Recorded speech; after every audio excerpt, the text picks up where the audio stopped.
আসসালামু আলাইকুম। সবাই আশা করি সবাই ভালো আছেন।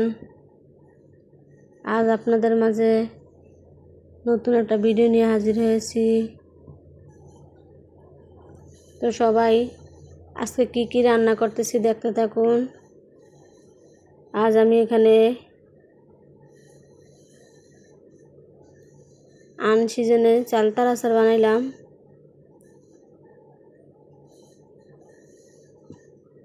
বারো মাসি চালতা কিনে আনলাম বাজার থেকে, কিনে এখন চালতার আচার বানালাম।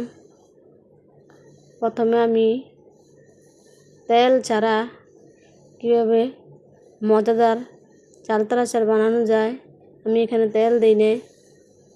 প্রথম আমি চালতাগুলো সিদ্ধ করে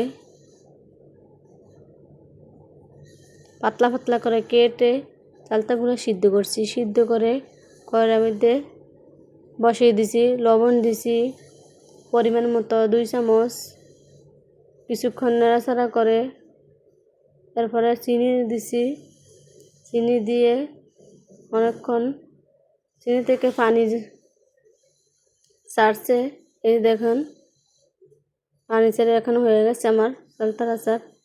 এখানে আমি একটু তরকারি রান্না করব, অল্প তরকারি, যেহেতু আমাদের ফ্যামিলি ছোট। এই যে আমি এখানে সব মশলা মিশিয়ে পেঁয়াজের সাথে ঢেলে দিছি। হলুদ, লবণ, মরিচ, মশলা সব কিছু দিয়ে এখন কষিয়ে নেব। এই যে পটল দিয়ে আমি এখন আলু দিয়ে তরকারিটা বসিয়ে দিছি। এখন কিছুক্ষণ কষিয়ে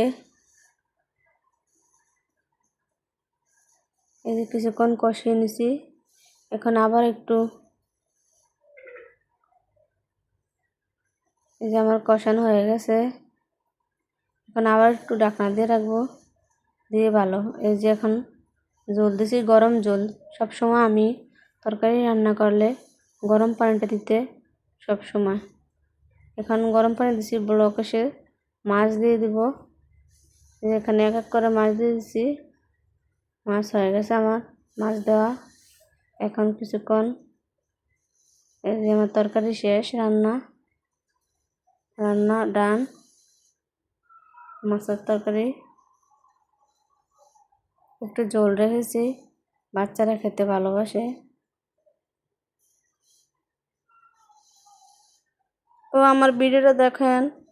তো তরকারি উঠানোর আগে একটু জিরার গুঁড়া, ধনিয়ার গুঁড়া দিলাম, এতে তরকারিটার ঘ্রাণ ভালো আসে, খেতেও ভালো লাগে।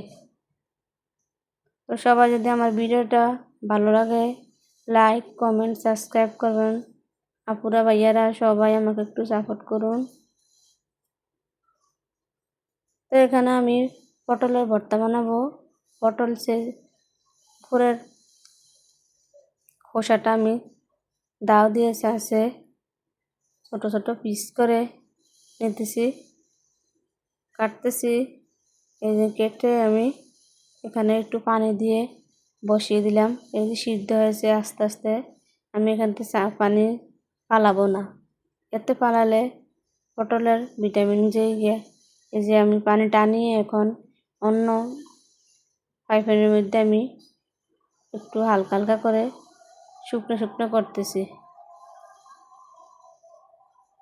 পানিটা টানিয়ে। এখানে আমি রসুন বেশি করে নিয়েছি, 4-5টা রসুন, পেঁয়াজ 2টা নিয়ে আমি হালকা একটু ভেজে এই যে এখন মরিচ ভাজতেছি, লাল মরিচ। এই যে আমি ধনিয়া পাতা, লবণ, লাল মরিচ, রসুন, পেঁয়াজ, পটল সব কিছু দিয়ে এখন ভর্তাটা বানিয়ে নিব। এই যে ভর্তা হলে বন্ধুরা কিছু লাগে না, গরম ভাতের সাথে ভর্তা পরিবেশন। আপনারা এইভাবে বানিয়ে খাবেন আমার মতো, দেখবেন মাছের তরকারি লাগবে না, ভর্তা হইলে চলবো। এই যে আমার ভর্তা হয়ে গেছে বানান। আবার একটা বাটা দিয়ে হালকা মিশিয়ে এই যে নিতেছি। এই যে আমার ভর্তা শেষ বানানো।